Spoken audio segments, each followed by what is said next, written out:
Nahitavanao za voalohany sahiragna zao tsisy kabaro fa nataonao tiagna ke misaotra ny vita zay fô magnaraka azafa-tsy ho azonao izy ko ologno ty arô tsy mamparary fô entagnana jiaby taminay tseky ninariko fona ndraiky fitiavagna nanangalarinao kanefa ndraiky raha hita za nangolenao tamvolanao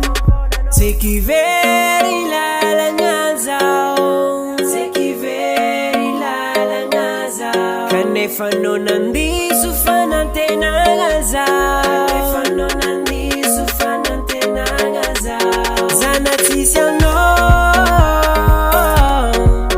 tsisy anao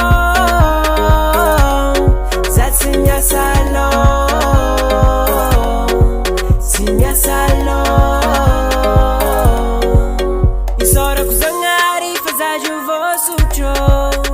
Vosso nahita fiainagna tsara na tsy tankilanao ambarako taminao igny ny tegna fitiavagna fa tsonjoko zazy io vosotro voso zao e vosotro e tseky nataovy taminao igny ko nampivoatra za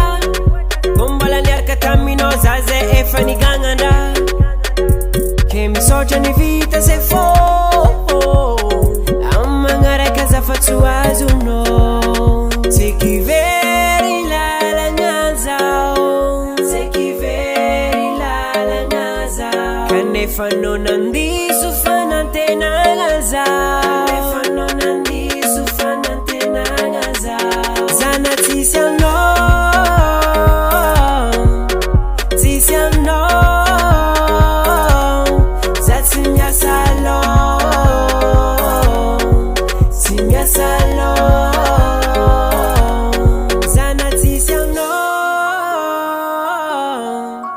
tsisy anao za tsy miasa tsy miasa